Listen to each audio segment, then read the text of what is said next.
Hello everyone and welcome to another video. In the past two videos, we talked about the most common mistakes that people make when making positive and negative sentences. And today we're going to talk about interrogative sentences. What are the most common mistakes people make when asking questions? Let's find out.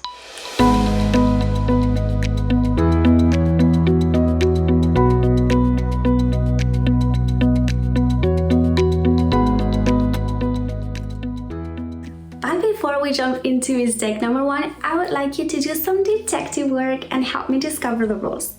Have a look at the questions on the screen. Where did you go? When will you arrive? What does he want? Did you have lunch?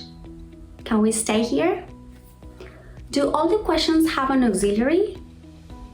Yes, they do. Do all of the questions have a subject? Yes, they do. And do all of them have a verb? Yes, they do. Do all of them have a question word? Not really. The last two questions don't have a question word. And do all of them have a complement? No, the first three ones don't have a complement. So what are the three elements that need to be present in order for a question to be a question? Those three elements are the auxiliary, the subject, and the verb. So wait, does that mean that all the questions follow the same structure, auxiliary, subject, verb? What do you think? Well, no, this is the basic structure, but there are some more complex questions that follow a different structure, but we will see them another day.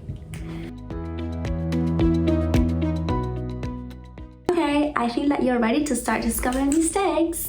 So have a look at the questions on the screen. You come tomorrow? What time do you start? You go yesterday? What is the problem here? Can you see it?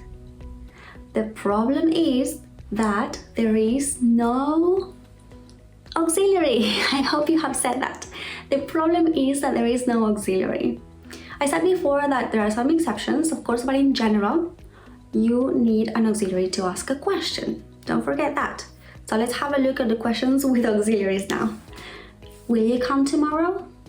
What time do you start? Or what time did you start? Or what time will you start? There are other options, there are other possibilities. These are just three of them. Did you go yesterday? So these are complete sentences. Don't forget to use an auxiliary when asking a question. Mistake number two. Let's have a look at these sentences now. These questions.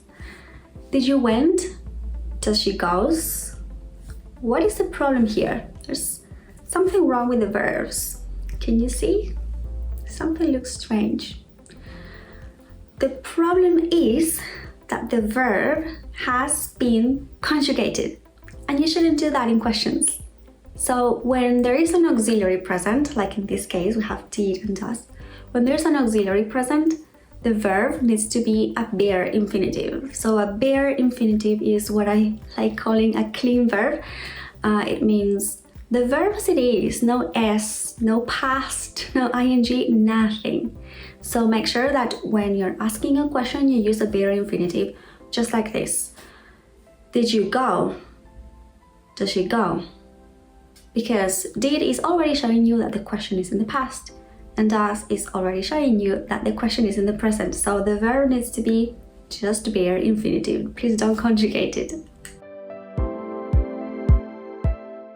We've reached mistake number three and the last one of today's video. Let's have a look at these questions now. Do you know where can I find it? Can you tell me what time is it? Do you remember when is the meeting? Can you see anything wrong? I hope you can, because we have a problem here. This one is a little bit more complicated than the other ones, but still, I hope you can find it. The problem is the word order. The word order is wrong in these questions. Why? Didn't I say before that I need an auxiliary, a subject, and a verb? And here I have an auxiliary, a subject, and a verb? Yes, I said that, and yes, you're right. But this is not a basic question, like the ones we saw before. This is an embedded question. What is that? What is an embedded question? An embedded question is, let's say, a question inside another question, right? Like we have two questions in one. So when that happens, the, let's say, second question loses its question grammar and it becomes positive sentence. It has the structure of a positive sentence. So I don't want to complicate things, so let's go to the screen again, have a look at the sentences on the screen. So we have an introductory question like, do you know? Can you tell me? Do you remember? And then let's say the basic question that follows the basic structure that we talked about before. Where can I find it? What time is it? When is the meeting? There you can see you have the auxiliary, the subject, and the verb. What happens if we combine them? We get an embedded question and see what happens. Do you know where I can find it? Not can I can, like in a positive sentence. Can you tell me what time it is? Not is it, it is. Do you remember when the meeting is? So this is a very, very common mistake, but I hope that after this video you can at least be aware that this is how embedded questions should be structured. So next time you try to, introduce a question with, do you know, can you remember, can you tell me? You remember that the second part of the question should sound just like a positive sentence. Well, with question intonation, of course. So to recap, make sure that you use an auxiliary when asking a question. Don't conjugate the verb.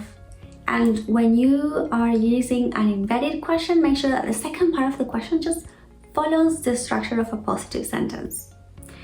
I always tell you the same thing in all my videos.